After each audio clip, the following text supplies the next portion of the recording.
Welcome back to Talk Jamaica here on Talk Jamaica Radio. We are streaming live on www.talkjamaicaradio.com. My name is Ralston Chamberlain. Jerome Marlon Cowan is a 24-year-old young man from the community of Central Kingston, Jamaica. He originates from extraordinary modest beginnings. He is from a single-parent family, which includes his father and younger brother. Having completed his Bachelor of Science in Economics, he is excitedly making final preparations to pursue his MBA in England. Shortly after the ill-fated murders of his friends, he and a group of like-minded youth in his neighborhood formed the Leaders Endeavoring for Adolescent Development, LEAD for short, Youth Club. Due to his grit and determination for the greater good, he is now seen throughout Jamaica and the Commonwealth as a positive role model in his local community and around the globe. We have online this afternoon Jerome Cowan in Talk. Jerome, good afternoon. Welcome. Good afternoon, and thank you all for having me. Good. Let me just jump right into it. Tell us, Jerome, firstly, about life in the community of Central Kingston. Okay, so I live in Parade Gardens. Present tense. I live in Parade Gardens. It's also called Tel Aviv, within Central Kingston in Jamaica. I describe it as a tough neighborhood in a sense that there's somewhat a prevalence of poverty and other things that are accompanied with communities that are seen as inner city communities. Mm-hmm. So, there's a lot of single-parent families, broken homes, there is frequent flare-ups and violence, etc. And those stuff, they kind of overshadow the good that's also in these communities as well. Tell us, if you will, Jerome, what was it like growing up in that community? What were some of the things that you had to confront on a daily basis as a young man going to school? It wasn't until recently. It wasn't until recently that I realized that growing up in one of these communities is not one of the easiest things. I think the main challenge for me was the violence that prevailed in the community. No one was basically safe when these things are started. Thinking back, I remember times I'm a proud past student of Jamaica College, and at times I would have to, when I had exams, I'd have to be careful how I exit my house just to get the exam. It's it was like a game. You try not to get injured just to go to school and the exam. Outside of that, I think it was very pressuring on me. Persons in my community, they tend to have a very short sight of life. They don't necessarily think big or dream big or believe in themselves that they can actually attain anything. So, growing up, that influence. All right. I'm glad you mentioned the issue of violence, because I want you to take us back to the time when your friends were murdered. What was that like for you? It was very difficult, very, very difficult. I remember the days you're just on the street playing football and you hear gunshots as usual. We got accustomed to it, so you hear shots firing, you just run to the nearest safe spot, But I remember that day when I went to my house or where I lived, and when I looked back, my friend was moving, and it was very hard, but it wasn't a sight that I didn't know, it only hit home because it was my friend. Because I remember growing up in Tel Aviv, the first time I saw someone die, was, I think I was 5 years old, like right in front of me. So it was very difficult. It was very difficult growing up. Mm-hmm. And tell us, if you will, Jerome, what really has kept you on the right path? Because you will agree with me that many young men oftentimes from inner city communities divert from what one would consider the right path. What has kept you? I can remember the day. I when I was about 12, 13, they say at that age you start to search for yourself, So I looked around, and even within my community, some of the men or whosoever that they are dubbed as, they're the leaders, etc. The life that they were living, I didn't see myself comfortable in that life 10, 15 years down the line. They were limited to approximately like 4 blocks. They had nothing, So I was like, this badness thing, this being on the wrong side of the law, I had an early realization that doesn't pay, And I think I have to give props to my parents because they tried, especially my father, he tried very, very hard to just keep us on the right path, And so one, self-realization. Second, the effort of my parents, with emphasis on my father's effort. And thirdly, I must say, like, I got involved with the church, and God has been very, very good to me and very grateful. And I'm very grateful for that. So that combination, I decided that, what, irrespective of what the influences are, because I was influenced a lot to do other stuff. I decided that, what, I'm going to walk a different course. I'm going to show that, it doesn't matter where you're from. You can just achieve it, can attain wealth or whatever it is that we young people aspire for by the correct means without breaking the law. I hear you speak eloquently of your father, Jerome. Tell us, if you could expand a little more on the role he played in your upbringing and in ensuring that you achieve the best. My dad, I think, he's very rare, and in a sense, like while I study and I look through papers and I hear persons talking about the important role of fathers, I am a living testimony. The thing is, like, you see, when you have that, my mom was there, but not as much. When you have that masculine role, just giving the direction.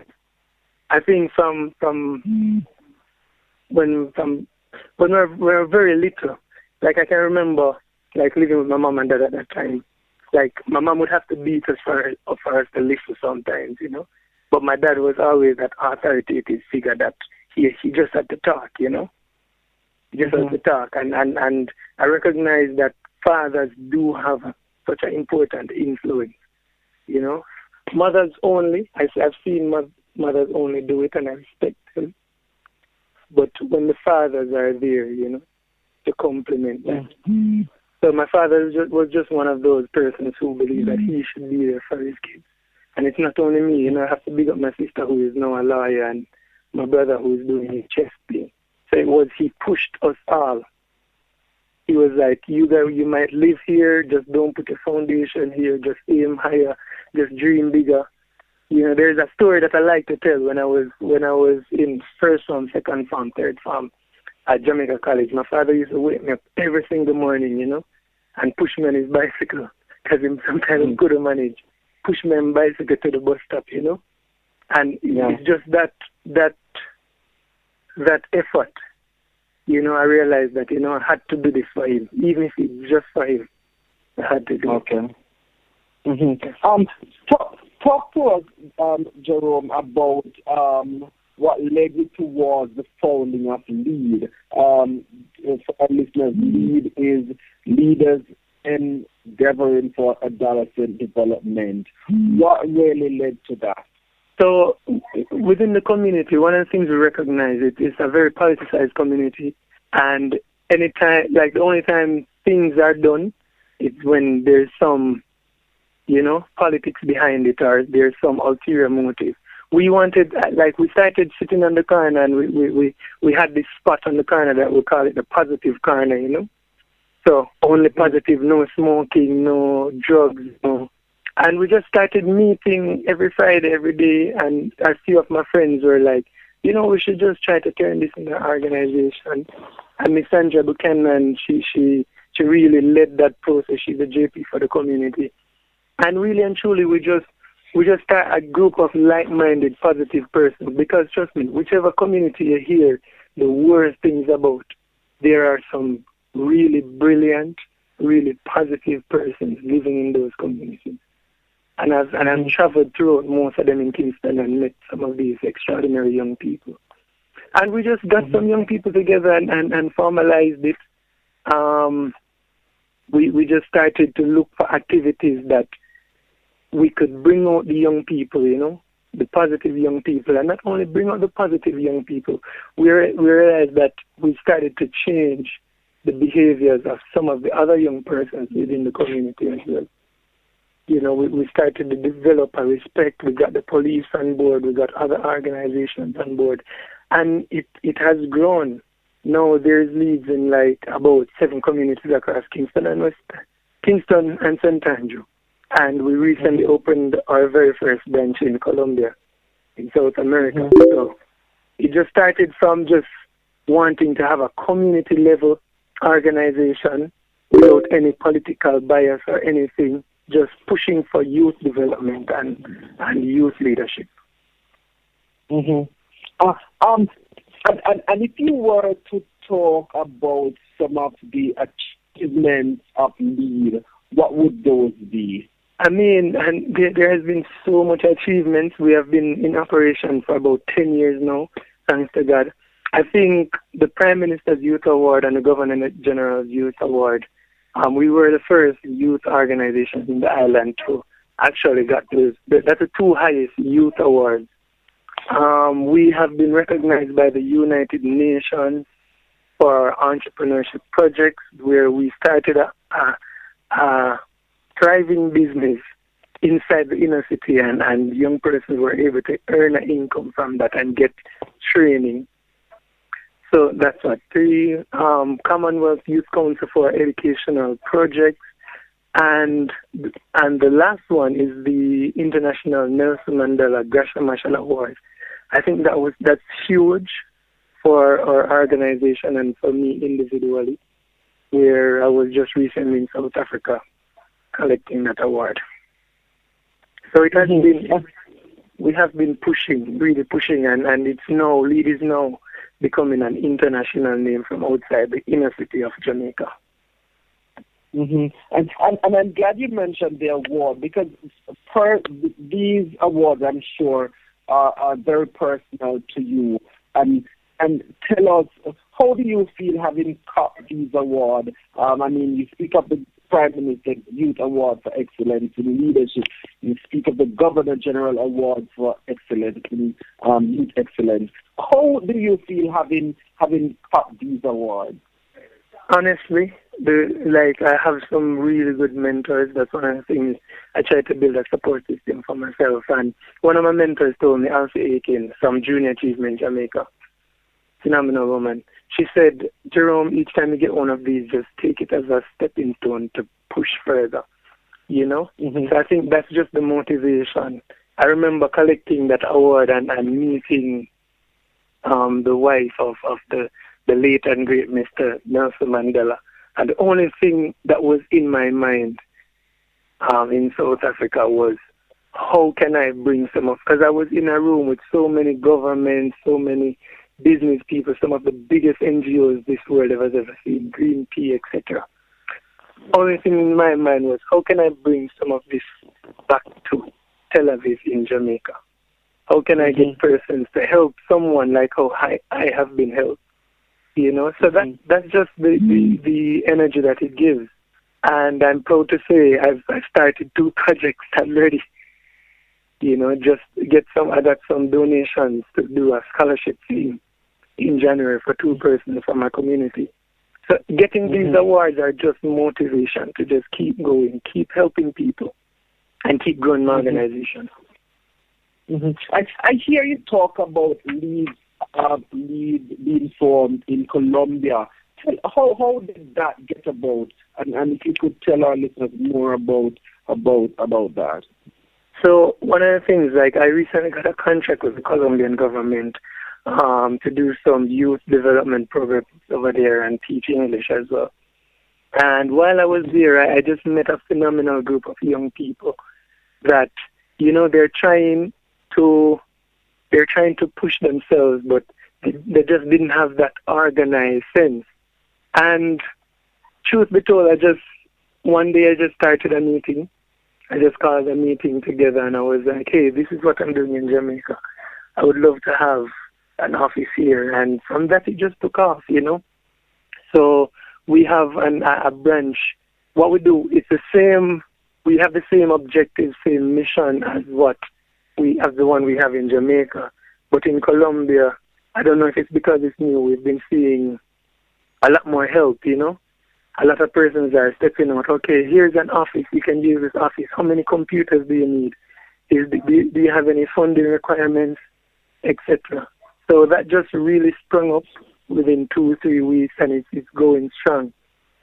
We recently started a project from over there. We're doing a language exchange program where young people from Jamaica, the youth leaders in Colombia will teach the youth leaders in Jamaica Spanish. Because I recently learned Spanish, and trust me, just by learning another language, so many more doors, muchas puertas has been opened. So that's one of the things we want to bring to the inner cities as well, Just the option of not just looking at England and America and stuff, but other countries that are thriving, that have opportunities, or whether you're a youth entrepreneur or you want to expand your horizons through travel. So that's how Colombia came about, and it is just looking bigger for January. All right. I hear you talk about lead being in Kingston and St. Andrew and St. Catherine. Is there any way that you're looking at capturing youth in other parishes? Because I'm sure you will agree with me that there are communities in other parishes in the wider Jamaica that would do well with something like LEAD. Well, one of the things I've been personally looking at, and I've started, when once, depending on the road you trod, you see a lot of persons who are going on a similar road. So, like, I've met so many youth leaders over the past 2-3 years, getting awards, etc. So one of the things I've been doing is working with the National Youth Council. Jamaica has a very National Youth Council, which I served on 2 years ago, I think. So it's just trying to get a coalition of young people, not politically driven or not anything. There's no profit or anything that to lead to bias. Just some genuine young persons who have a passion for youth development. And as you said, and everywhere you go in Jamaica, you will find young people like that. So what we're trying to do through the Ministry of Youth, which has been doing a good job, I must say, is just to get those persons together to share their best practices, Because sometimes one of the things that we recognize as an organization, we can't necessarily try to stretch too far and grow too quick, But if we can visit another youth organization and that organization can learn something and then we learn something as well, that's one of the areas that we try to do. So even coming in next week, I have some speeches to do in Portmore. I'll be going to some other places in Spanish Town, etc. And that's the type of thing that we want to start from now as young people and just continue it until one day we're in some offices in this country that make some decisions, so we can learn how to collaborate and how to work together and fix some of these problems. In